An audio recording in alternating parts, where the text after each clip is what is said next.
पण तू मला आता चेक करा. केलं ते कनेक्ट होईल 2 मिनिटं. अरे 5 मिनिटं थांबा ना, बुलेटिनची वेळ होऊ द्या ना. हा बघा आता कनेक्ट करा. काय गडबड आहे आयुष्यात? नाही आलं रे. चेक करा, रिफ्रेश करा. 45 कोटी रुपये कुठून आले अंबादास दानवेंकडे? आपण दिले उधार त्यांना. नाही, विकास कामांचं उद्घाटन आहे म्हणून म्हटलं. ओके. अरे नाही ना, नाही सर, तुम्हाला बघा connect low mic taste 1 2 3 4 5 6 7 8 9 10. Link आलेली आहे. मदत करते यार. लिंक झालं ना? हॅलो, वाढेल रेंज आहे बरं. हे संजय सुचाट पीसी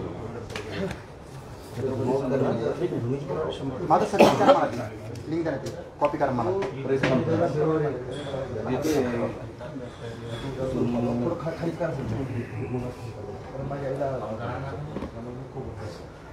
वर करून घ्या. मला बघूला तुझ्या चेक करते.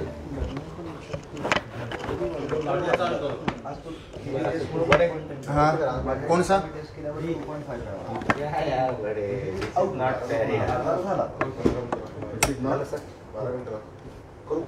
12 मिनिट बाकी आहे ना?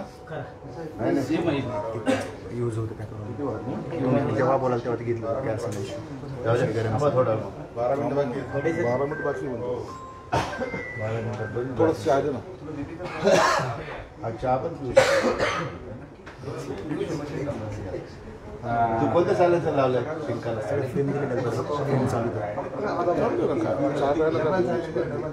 सांगितलं नाही ते आपण कसं घेतात शब्द.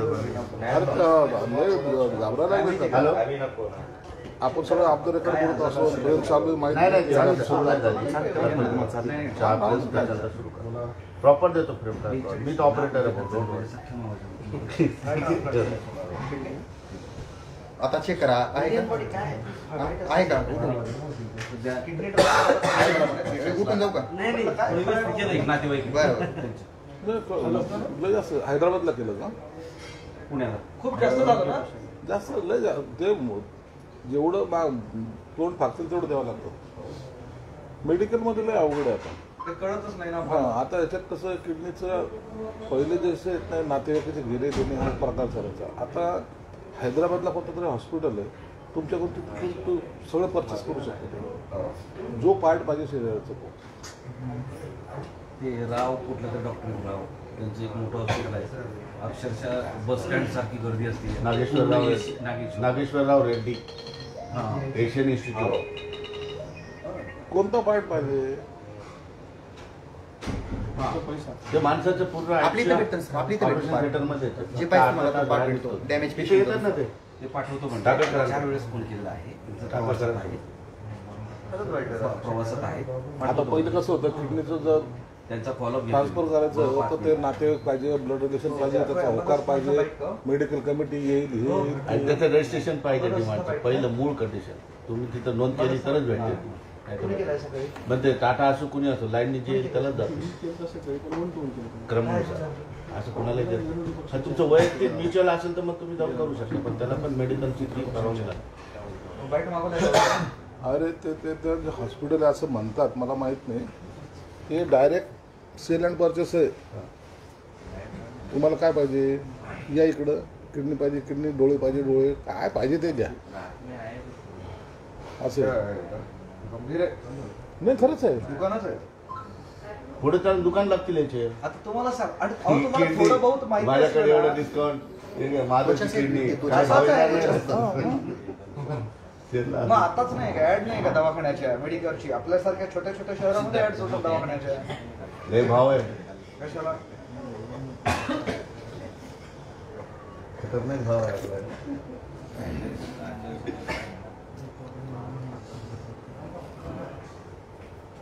परवा मी एका डॉक्टरांचं हे ऐकलं. त्यांचं एक पुस्तक मागवलं, ओन युअर बॉडी. एक सरीन म्हणून डॉक्टर, पद्मश्री मिळाला त्यांना. लिव्हरवर त्यांचा अभ्यास आहे. त्यांचं ओन युअर बॉडी नावाचं पुस्तक आहे. त्या माणसाने जे काही सांगितलं आपल्याला माहितच नाही. गावातच नाही. एक छोटा प्रकार सांगितला. तुमचं मेटाबॉलिझम स्लो कसं होतं टेप घ्यायची चिरण आणि होणार. टेपवर बघा गळा live मोडायचा. तर हा जो गळा 37 पेक्षा जास्त असेल तर तुमचं मेटाबॉलिझम स्लो जातो क्लोज नको करू. शरीराचं. म्हणजे इथून तुम्हाला कुठल्याही आजाराला प्रोन आहे तुम्ही. 37 पेक्षा जास्त असल्यास माझा स्वतःचा फोटो मी तरी टेप घेऊन बसलो. सोड. कळा का 37 शक्यच नाही इथे बसलेलं कोणाचा. म्हणजे जास्त जर असेल तर हानिकारक आहे. मेटाबॉलिझम स्लो झालं. त्याच्यात गोष्ट मला अजून एक कळाली, लिव्हर ज्याला आपण म्हणतो. हा लिव्हर एक असा घटक आहे की जो तुम्ही कापून जरी टाकला तरी 1 आठवड्यात तो पूर्ववत. पार्ट असं तुकडा आहे तो. हा एक असा पार्ट आहे शरीरात की तो दान करू शकतो. तो जरी कापला तुझा तरी तो 2 आठवड्यात जसाच्या तसा साईज घेऊन जातो. तो स्वतः वाढतो शरीरात. म्हणजे ते आपण म्हणतो ना मेरे जिगर के तुकडे. मेरा जिगर म्हणजे हार्ट नाही, जिगर म्हणजे लिव्हर. मेरे लिव्हर के तुकडे असतात. जसं परवा अमित शहा म्हणाले मेरे जिगर के तुकडो, तर ते मेरे लिव्हर के तुकडो म्हणाले, हार्ट के नाही. युद्ध हा तर ते लिव्हर के तुकडे आहे. आया हिंदी फिल्म मध्ये कशी म्हणते आजा बेटा मेरा कलेजा थंडा पड जाएगा. कलेजा- कले मरणार ना पाहिजे, थंडा पडणं म्हणजे मरणार. कलेच्या जिगर म्हणजे लिव्हर, हार्ट नंतर आला.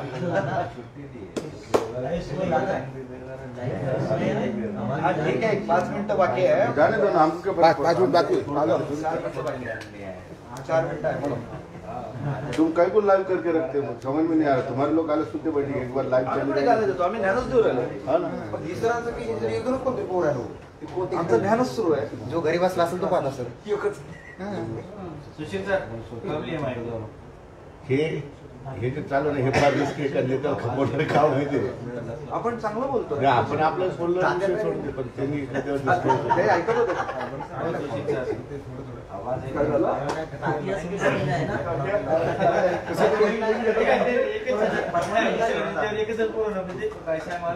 ते तात्याने लिंक घेतली असेल तर तात्याने लिंक घेतली असेल लोकमतवाला इकडून लोकमतवाला तुझसे उठाता ना वही देखते बैठे बैठ क्या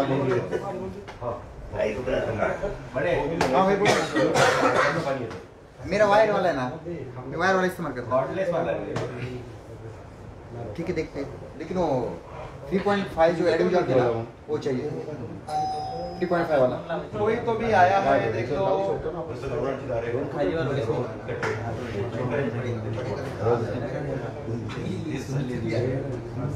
असंच आहे का याला डायरेक्ट नाही कसं रनिंग मध्ये कसं ठेवणार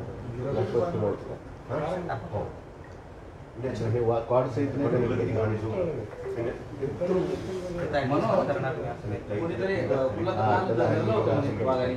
ते लटकत राहिलं कुठे झटकं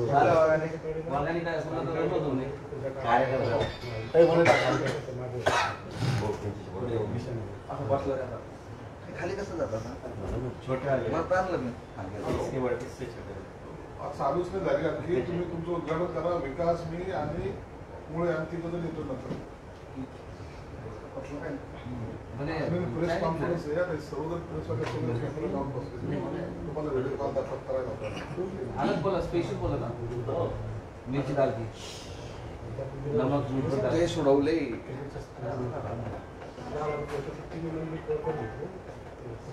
होणार आहे त्यांना दाखवतो ते पत्रकार असं प्रेसवाल्याला. पंढरपूरला ते नदी काठाला एक महादेवाचं मंदिर आहे. गोमुखातून पाणी पडतं.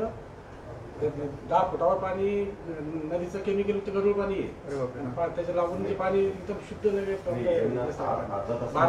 गोमुखातून त्या. हा 12 महिने. अरे होते आहे काय पंढरपूरला. कसं एक्झॅक्ट कुठे म्हणजे लोकेशन बॅक साईडला आपलंच पंढरपूर. एक स्वतः पंढरपूर. जाऊन बघू नाही म्हणून लोकेशन म्हटलं एक्झॅक्ट. माझं सांगितलं फ्लाईट मिस झालं की बायकार तिकडून आलं. White miss. सर या काय सुरू करायचं? विषय हा 12 जागा तुम्हाला मिळणार आहेत. आघाडीची बिघाडी पाहिजे चला या. नाही, नाही, आघाडीचं पहिले त्याचं घ्या पहिलं आपलं आपलं. दुकान घेऊ ना. पहिले त्याचं पाहू आणि नंतर जागा आपलं मिळणार आहे. तुम्हाला 12 जागा, 10 जागा, 9 जागा.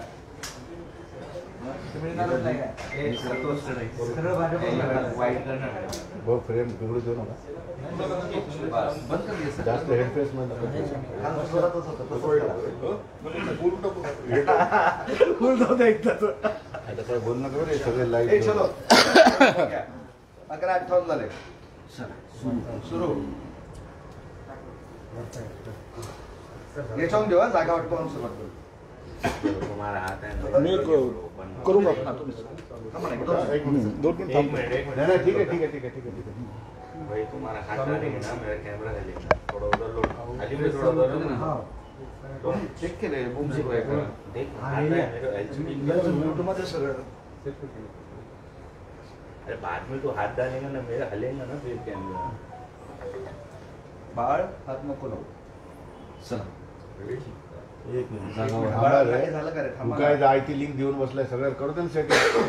सर आमदार संजय शिरसाट बोलतोय छत्रपती संभाजीनगरात. तर लिंक पाठवलेली आता आहे. ते शिवाय देऊ शकले असते पण ओके. कॅमेरा सुरू आहे. क्वेश्चन्स आहेत तुम्ही? हा नाही तर काय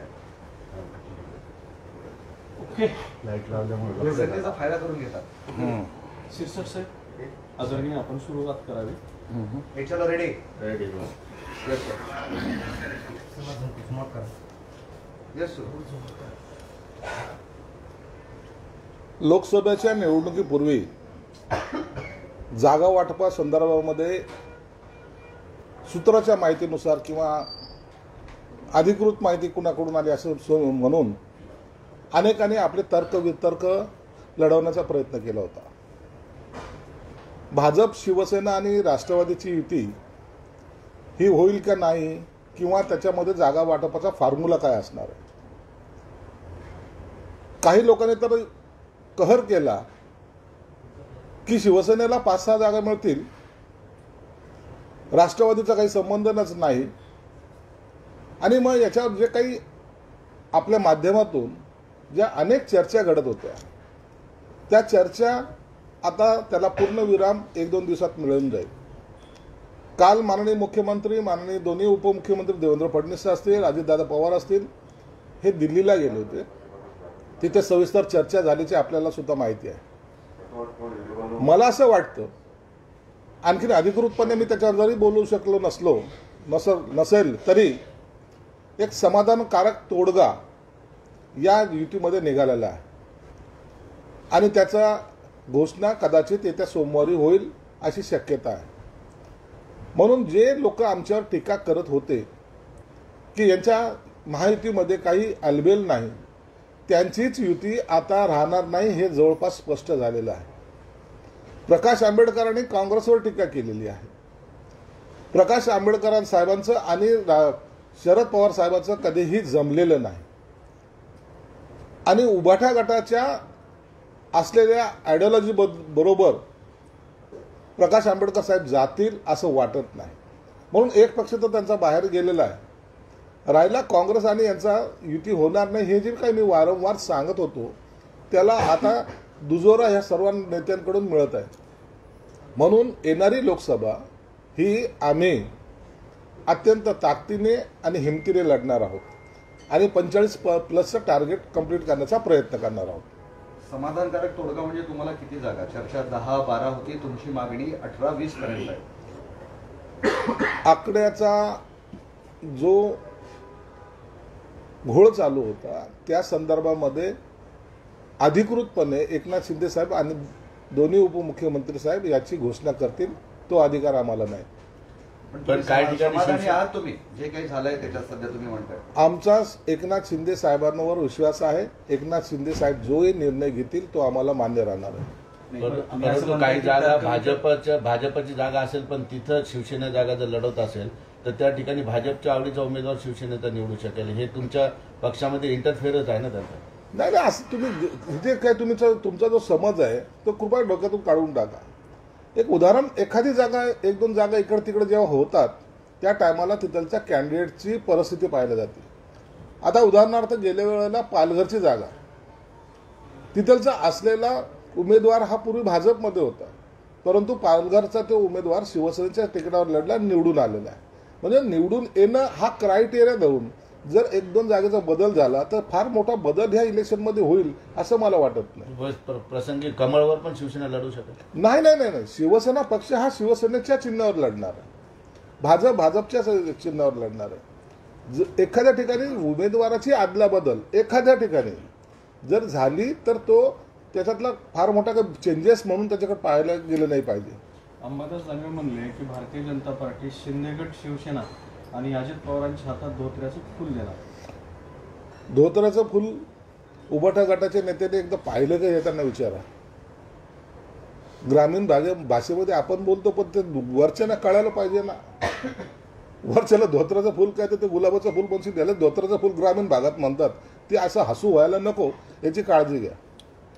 तुम्ही म्हणताय की तर्क वितर्क लढवले जात होते 5-6 जागेच्या संदर्भात, पण आता तर्काच्या पलीकडे जाऊन एका आकड्यावर हे आले की 12 जागा तुम्हाला मिळतील. हेच तर तुमचं आहे ना. आता तुम्ही 5-6 जागेवर 12 जागेवर तुमचे तर्क वितर्क गेलेले आहेत. सोमवारी तो तर्क वितर्क आणखीन पुढे जाईल आणि त्याचं तुम्हाला स्पष्टीकरण फक्त आता हे 3 नेते देतील. तुमचं मागणं काय, तुमची काय भूमिका आहे? आमचं मागणं आम्ही पूर्वी मांडलेलं आहे, त्याच्यावर वारंवार चर्चा करण्याची गरज नाही. आता युती ही फायनल स्टेजला बोलणी चालू आहे, त्याच्याबद्दलचा निर्णय आता घेण्याचे अधिकार त्यांच्याकडे असल्यामुळं त्याच्यावर चर्चा करणं मला वाटतं आता योग्य होणार नाही. तुमचे काही नेते पण आक्रमक झाले आहे जागा वाटपावरनं. रामदास कदम म्हणाले केसाने गळा कापू नका. तुम्ही काल आठवण करून दिली की कोणी क्रेडिट घ्यायची गरज नाही. ही आक्रमकता कशामुळे? तुम्ही युतीत असताना भाजप विरोध आहे, पण त्यालाच जोडून आहे. रामदास कदमांच्या मुलाला आता मंडळावर सुद्धा घेऊन टाकतात, त्यांना शांत करण्याची गरज नाही. बघा, निवडणुकीच्या काळामध्ये जागा वाटप करत असताना प्रत्येक मतदारसंघाचं एक वेगवेगळं कॅल्क्युलेशन आहे, गणित आहे. आणि मग त्यावेळेला आपली जागा जाऊ नये यासाठी प्रत्येकजण प्रयत्न करत असतो. आणि मग अशा वेळेला एखाद्याचं स्टेटमेंट येणं, एखाद्याने बोलणं, याला इलेक्शनचा एक भाग समजला जातो. आमच्यात भांडण वगैरे नाही, परंतु जरूर आम्ही चर्चा करतो. चर्चा करत असताना काही लोकांना ती आक्रमकतेची वाटते, परंतु बेसिक जे आपलं टार्गेट आहे की नरेंद्र मोदी साहेबांना पंतप्रधान बनवायचं आहे, तर मग त्यासाठी जे काही जागेची वाढ करायची, मग असलेली जागा एकही गमावता कामा नये, हे जर आपलं तत्व असेल तर त्यावेळेला बसून चर्चा करून त्याच्यावर तोडगा काढला पाहिजे. आक्रमक भूमिका घेण्याची ही वेळ नाही आहे. निवडणूक ही आपल्याला ताकदीने लढायची, हे एवढं त्याच्या मागचा आमचा उद्देश आहे. नाही, काल फडणवीसांना तुम्ही म्हणालेत की कुणी क्रेडिट घ्यायची गरज नाही आहे या सगळ्याबाबत. हे बघा, सत्ता आली ना, ही सत्ता माझ्यामुळं आली का तुमच्यामुळं आली का याच्यामुळं आली, हे या चर्चा आता थांबल्या पाहिजे. सगळ्याचा त्याच्यात सहभाग होता का नाही, सगळ्यांचं क्रेडिट होतं का नाही. मग सगळेजण जर मिळून जर सत्ता आणू शकलो तर कुणी एकाने आपल्यामुळं सत्ता आली असं होण्याचं काही कारण नाही. मी जर म्हणलो माझ्यामुळं आली तर ते योग्य नाही. म्हणून सर्वांनी मिळून आम्ही सत्ता आणलेली आणि ही सत्ता चांगल्या प्रकारे आता चालवतोय, हे महाराष्ट्र पाहतोय. म्हणून क्रेडिट कोणीच घ्यायचं नाही. आपण परिवारातले लोक आहोत आणि परिवाराने सत्ता आणली असं जर आपलं जर मत असेल तर त्याला लोकसुद्धा आनंदाने ॲक्सेप्ट करतात. अभिनेते नाना पाटेकर निवडणूक लढवण्याची शक्यता आहे. महायुतीतर्फे शिरूरमधून त्यांना उमेदवारी दिली जाईल का? अभिनेता नाना पाटेकर निवडणूक लढणार आहे की नाही याच्याबद्दलचा आणखी अंतिम निर्णय झालेला नाही, परंतु बाकीचे जे लोक आहेत, तुम्हाला निवडणुकीच्या या 8 दिवसामध्ये जी पळवापळवी ज्याला म्हणतात ना, इकडचे तिकडे पळाले तिकडचे तिकडे पळाले, असे फार जण पळणारे सुद्धा तुम्हाला पाहायला मिळतील. तुम्ही या लोकसभेच्या निवडणुकीमध्ये अनेक चेहरे असे असतील जे विचारही करणार नाही, असे चेहरे उभे राहतील आणि त्या ह्या निवडणुकीला ते फेस करणार आहेत. भास्कर जाधवांनी पत्र लिहिलंय उमेदवारी शिरूरमधून त्यांना नाही, याचा निर्णय शिंदे साहेब घेतील, त्याच्याबद्दल मी भाष्य करू शकणार नाही. तुम्ही पळवापळवी म्हटली म्हणून विचारतोय. भास्कर जाधवांनी एक पत्र लिहिलं, तुम्ही वाचलं असेल कदाचित. त्यांनी मी इतके वर्ष काय केलंय काय नाही, शिवसेनेसाठी आक्रमक झालोय, धमक्या आल्या, हे सगळं त्यांनी त्यात मांडलंय. नाही, त्यांचं आता असं म्हणणं आहे की आता मला तुमच्याशी बोलायचं आहे, लोकांशी बोलायचं आहे. काय बोल घ्यावायचा तुमच्यासोबत येत आहे की काय आयोजन केलं 2 दिवसाचं? नक्की काय? एखाद्या कार्यकर्त्याचा प्रवास करत असताना, आता भास्कर जाधवांचा प्रवास हा पहिला शिवसेनेचा मुळात शिवसैनिक होता. नंतर राष्ट्रवादी गेला आणि हा राष्ट्रवादीनंतर पुन्हा शिवसेनेत आला. हा त्यांचा जो काही प्रवास आहे त्या प्रवासाच्या अनुषंगानं प्रत्येकाचा असलेला अनुभव तो कदाचित मतदाराबरोबर शेअर करण्याचा त्यांचा प्रयत्न असावा. आणि मग या सगळ्या प्रवासामध्ये त्याला आलेले काही वाईट अनुभव काही चांगले अनुभव सांगण्याचा त्याचा तो प्रयत्न आहे. आणि मला वाटतं त्याच्यात काही गैर पण नाही. परंतु मूळ एक आहे, ज्यांच्याबरोबर ते गेलेत त्यांना त्यांच्याकडे सुद्धा आता त्यांचे वजन किती आहे हे सुद्धा एकदा तपासावं लागेल. साईड ट्रॅक करणं हे जे उभटा गटाचं मेन धोरण आहे त्या धोरणामध्ये भास्कर जाधव बसत नाहीत. म्हणून भास्कर जाधवची असलेली बेचैनी या पत्रामधून स्पष्ट दिसते. गेल्या अनेक वर्षापासून राजकारणात असलेला माणूस, अनेक निवडणुका जिंकणारा माणूस जर व्यथित होऊन जर आपलं मत मांडण्यासाठी पत्र लिहित असेल तर निश्चित त्याला ज्या पक्षात आहे तिथंही स्वतः थोडा त्रास होत असेल असं म्हणायला काही हरकत नाही. बरं, मग त्यांनी नाराजी व्यक्त करून तुमच्याकडे येण्याची तयारी दर्शवली तर तुम्ही घ्याल? कारण त्यांनी भरपूर टीका केली आहे तुमच्यावर. आमच्यावर टीका केली, आम्ही घेणार का नाही घेणार याचा निर्णय एकनाथ शिंदे साहेब घेतील. भास्कर जाधवने शिवसेना प्रमुखावर पण भरपूर टीका केली होती. त्यांच्यावर टीका करताना आज ताबडतोब पक्षात येऊन त्यांना ते शिवसेनेचे नेते झाले. राष्ट्रवादीमध्ये गेले त्या टायमाला राष्ट्रवादीचे ते प्रदेशाध्यक्ष का कोणत्या पदावर ते गेले होते, ते मंत्रीसुद्धा होते. म्हणून त्यांचा प्रवास हा थोडासा जमलीन प्रवास ज्याला म्हणतो तसा तो आहे. म्हणून आता उद्या भास्कर जाधवांची भूमिका काय असेल हे आज सांगणं थोडं अवघड होईल. एक बारामतीवरून राज्यात राजकारण जोरात रंगलेलं आहे, पेटले काय म्हणाल ती. काल सुप्रिया सुळे, खासदार सुप्रिया सुळे आणि सुनेत्रा पवार यांची भेट झाली आणि विशेष म्हणजे ती गळाभेट सुद्धा घेतली. राजकारणामध्ये तुम्हाला वैयक्तिक दुश्मनी नसावी. शिवसेना प्रमुखाचं एक वाक्य मी वारंवार सांगत असतो की मतभेद असावेत पण मनभेद नसावा. म्हणून त्या नातेवाईक आहे, एकमेकाला भेटलं पाहिजे. उद्या जर मला कोणत्या विरोधी पक्षाचा जरी नेता भेटला तरी मी त्याला आनंदाने मिठी मारेन. कारण नातं जपणं हा भाग वेगळा आहे आणि राजकारण करणं वेगळं आहे. म्हणून त्यांची भेट झाली, आनंदाची गोष्ट आहे. अमित शहा यांच्या घरी, म्हणजे बातमी नवीन आहे, अमित शहा यांच्या घरी रात्री 1 वाजेपर्यंत बैठक झाली. मुख्यमंत्री अजित पवार आणि फडणवीस असे तिघेही त्या बैठकीला उपस्थित होते आणि त्यामध्ये जागा वाटपाचा फॉर्म्युला ठरला असल्याची माहिती सांगा. निश्चितच अमित शहाच्या साहेबांच्या घरी जी बैठक झाली त्या बैठकीमध्ये जवळपास 2.5 तास ती बैठक झाली. त्या बैठकीमध्ये फॉर्म्युला ठरला असावा हे निश्चित आहे. त्या बैठकीमध्ये सगळ्या एक मतदारसंघाची सुद्धा चाचपणी केली गेली.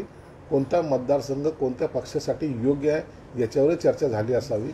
म्हणून या बाबतीमध्येची ही एक जॉईंट प्रेस शिंदे साहेब, फडणवीस साहेब आणि पवार साहेब घेतील. त्या टायमाला या सर्व गोष्टीचा उलगडा ते करतील. रोहित पवारांच्या कन्नडच्या कारखान्यावर ईडीने टाच आणलेली आहे.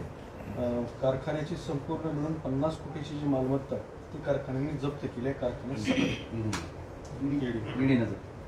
ईडीने रोहित पवारांवर जी काही ईडीची जी धाड पडली त्याच्यामध्ये त्यांच्याकडे काही पुरावे हाती लागले असावेत. ईडी ही उगाच कुणावर तरी कारवाई करते अशातला भाग नाही. पण आश्चर्य एका गोष्टीचं वाटतं की इतक्या कमी वयामध्ये इतके उद्योजक मोठमोठ्याने कसे तयार झाले हा सुद्धा एक संशोधनाचा विषय. खेळायचा वेळ म्हणजे दिवस त्यांची, पण तो त्यांची प्रॉपर्टी 100-200 कोटीची कशी होती हे त्याचं संशोधन झालं पाहिजे ना. म्हणून ईडीची कारवाई ही उगाच झालेली दिसत नाही. याच्यातून सत्य सगळं बाहेर येईल आणि त्याच्या अनुषंगाने जे इतर लोक होते त्यांच्यावर कारवाई झाल्याची माझी माहिती आहे. म्हणजे तुमचं काय म्हणणं आहे की बाबा हे सगळं खेळण्याच्या वयामध्ये इतकी प्रॉपर्टी कशी आली असं म्हणतात, म्हणजे याचा म्हणण्याचा अर्थ काय? कुठे कामाला गेले होते, कुठं कंपनी टाकली होती, कोणत्या बँकेकडून लोन घेतलं होतं, कुठं तुम्हाला गुप्तधन सापडलं होतं, एकदा जनतेला कळू द्या ना. आमचं आयुष्याचं वाटोळ राखरांगोळी झाली. एक फ्लॅट घेतलं तर लोकांना चर्चेचा विषय होतो. याच्या 100-200 कोटीच्या प्रॉपर्टी येतात कुठून याची चर्चा झाली पाहिजे ना कधीतरी. म्हणजे राजकारण हे पैसा कमवण्याचं जर साधन समजत असाल मग त्यावेळेला जर ईडीची चौकशी होत असेल तर हम किसीचे डरते नाही असं म्हणण्याचं आव आणू नका ना. केलेले पापाचे हे घडे भरलेले आहेत आणि त्या चौकशीमध्ये सगळं समोर येणार आहे. दुसरं, घाटकोपर इथं शिवसेनेच्या 141व्या शाखेचं उद्घाटन करण्यात आलं. आणि दुर्दैवाने या शाखेचं उद्घाटन करण्यासाठी शिवसेनेचा एकही नेता, मुख्यमंत्री, उपमुख्यमंत्री किंवा मंत्री नव्हते, तर थेट भाजपच्या मंत्र्याला शिवसेनेची शाखेचं उद्घाटन करावं लागलं. मग काय झालं त्यात? काय चुकीचं काय झालं? पक्ष कुठचा आहे? पक्ष असलं म्हणून काय झालं? माझ्या लग्नाला कोणी यायचं, मग जर एखादा भाजपचा नेता आला, काँग्रेसचा नेता आला, म्हणजे हे कसे आले असं थोडी ना. शाखेचं उद्घाटन आहे, तिथलचा असलेला मंत्री मुंबईचा त्याच्या हस्ते, चला साहेब तुमच्या हस्ते आमचं करायचं उद्घाटन, शाखेचं उद्घाटन जातं, त्यात गैर काय? तिथं भाजपचा झेंडा नाही लावलेला, तिथं शिवसेनेचा झेंडा लावलेला आहे. आणि युतीमध्ये जर एकत्रित असू तर त्या टायमाला एखाद्या नेत्याने येऊन उद्घाटन करणं काही गैर नाही.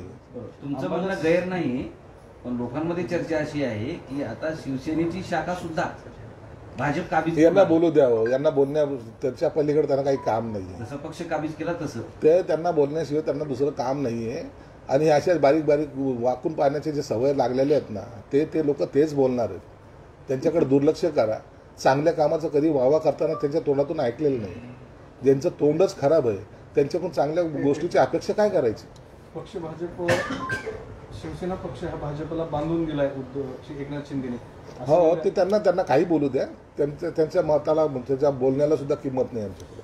आज मनसेचा वर्धापन दिन आहे आणि राज ठाकरे नाशिकमध्ये जोरात तो साजरा करतायत आणि अशी एक चर्चा आहे की ते युतीबरोबर पण राहतील, पण त्यांचं काय अजून तुमच्या जागा वाटपात चर्चेत काही दिसत नाही. काय नेमकी त्यांची भूमिका आहे? मनसेचा आज वर्धापन दिन आहे, त्यांना आमच्या लाख लाख शुभेच्छा. राजसाहेब, मी पहिले एकदा सांगितलं की चांगले वक्ते पण आहेत, त्यांचा यंग जनरेशनमध्ये चांगला प्रभाव पण आहे, परंतु त्याचं परिवर्तन मतामध्ये होत नाही, हे दुर्दैव आहे. म्हणून राजसाहेब या लोकसभेला काय भूमिका घेतील, विधानसभेला काय भूमिका घेतील, मला वाटतं आजच्या वर्धापन दिनी ते त्याच्याबद्दलची घोषणा करण्याची शक्यता आहे. परंतु आता अकेला चलोरेच्या भूमिकेत राहून सत्ता काबीज करता येत नाही, हे उघड सत्य आहे. आणि हे त्यांनी आता मान्य करायला पाहिजे आणि ते पचवायला सुद्धा पाहिजे. हे झालं भाजप, शिवसेना, युती सगळं तुमचं, पण तुमच्यासोबत असलेल्या अजितदादांच्या राष्ट्रवादी काँग्रेसला 4 जागा देण्यावर भाजप ठाम आहे आणि बारामती, रायगड या जागा राष्ट्रवादीला जातील. त्याचा सर्व निर्णय 2 दिवस थांबा ना, काही सस्पेन्स आमच्याकडे राहू द्या. 2 दिवसांतर या सर्व गोष्टीचा खुलासा होईल आणि युती ही आनंदाने एक स्वीकारतील. जागा वाटपाचा फॉर्म्युला जो ठरेल तो तिन्ही नेते म्हणून डिक्लेअर करणार आहेत. म्हणून आता त्याची चिंता करायची आवश्यकताच नाही. मुंबई कोस्टल रोडच्या उद्घाटनावरून श्रेयवादाची बरीच लढाई सुरू झालेली. आता अजित सावंतांनी आदित्य ठाकरेंना निमंत्रण दिले, त्याबद्दल काय कुणाचं श्रेय काय वाटत? एखादा प्रोजेक्ट सुरू होतो त्याला जो कालावधी लागतो तो वेगळा असतो. सी लिंक आम्ही सुरू केला होता शिवसेना प्रमुख बाळासाहेब ठाकरे यांनी. नितीन गडकरी त्यावेळेला सार्वजनिक बांधकाम मंत्री असतात, पण उद्घाटन कोणी केलं होतं ते काँग्रेस यांनी आणि त्या सी लिंकला यशवंतराव चव्हाणांचं नाव देण्यात आलं. म्हणून या पुढची सत्ता सुद्धा आमचीच होती आणि आम्हीच ते उद्घाटन करतो. आम्हीच सत्तेत होतो ना, दुसऱ्याला क्रेडिट द्यायची गरज नाही. एकनाथ शिंदे साहेबच मंत्री त्याही काळात होते, त्याच्या इतर सहकारी सुद्धा त्या मंत्रिमंडळात होते. म्हणून आम्ही केलेल्या कामाचंच उद्घाटन आम्ही करतोय आणि असलेल्या तिथलचे स्थानिक आमदार किंवा इतर नेत्यांना बोलवणं हे संस्कृतीचा भाग असल्यामुळे त्यांना बोलवलेलं आहे. त्यांनी त्या उद्घाटनाला यावं आणि महाराष्ट्राच्या जडणघडणीत किंवा विकासाच्या रथामध्ये त्यांनी सुद्धा सहकार्य करावं अशी त्यांच्याकडून अपेक्षा आहे. तुमचे मित्र असं म्हणाले की डुप्लिकेट शिवसेनेचं इतकंच नशीब आहे की ज्यावेळेस आम्ही लढलो होतो तर 23 जागा मिळाल्या होत्या, आता 4-5 जागावरती ते कुत्रा टाकले हाडकईत, ते हाडकं फेकल्यासारखं त्यांची गत झाली. संजय राऊतला एक सांगा, आता तू बडबड बंद कर, कामाला लाग. जेवढं पक्ष आता तू बाकी ठेवलेला आहे त्याला एकदा डुबवून टाक.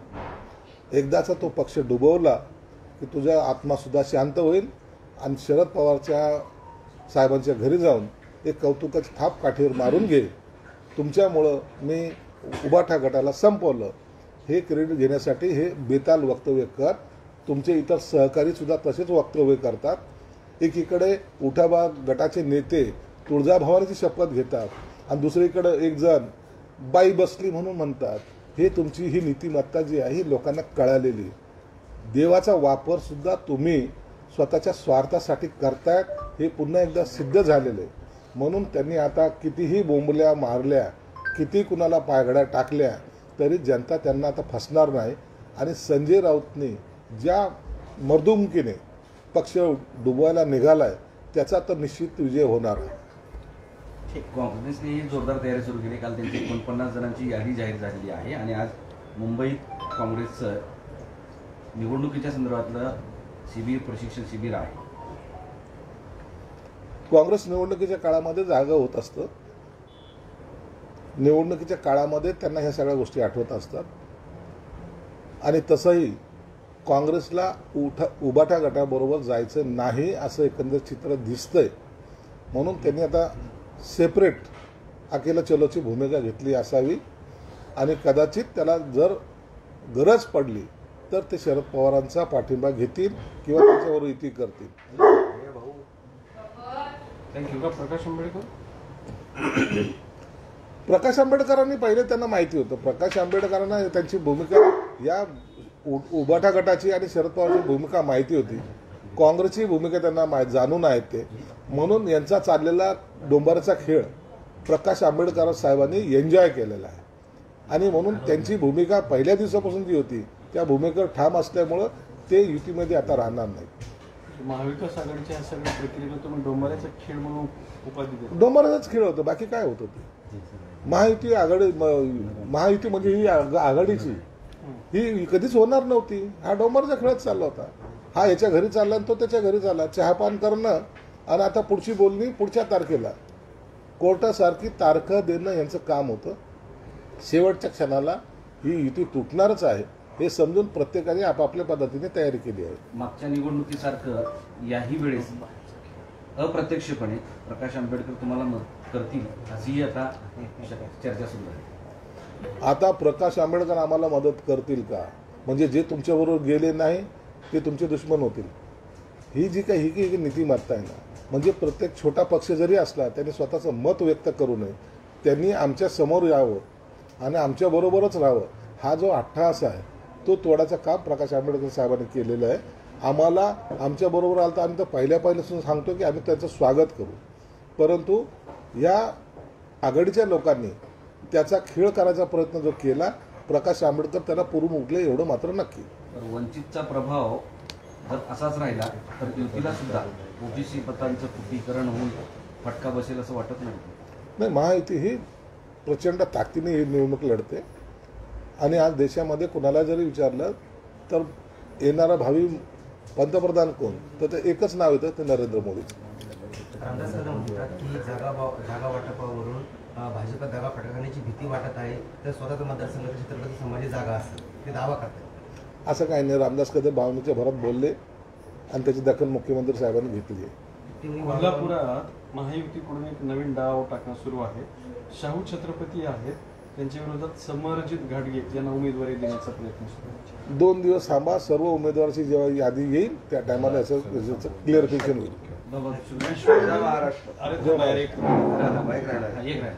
विश्वंभर चौधरी आहेत, यांनी वकील असीम सुरवे यांच्या मार्फत राज्याच्या पर्यावरण विभागाच्या मुख्य सचिवांना एक पत्र पाठवलंय, ज्यात त्यांनी सिद्धेश कदम यांची एमपीसीबी बोर्डाच्या अध्यक्षपदी निवड झालेली आहे, ती निवड बेकायदेशीर असल्याचं म्हटलंय आणि 7 दिवसात उत्तर द्या असं नोटीस सांगितलं. तो आता जो आलेला वकील काय नाव त्याचं, आसिम सरोदे, हे या निवडणुकीमध्ये उबाठा गटाचा नेता होणार आहे.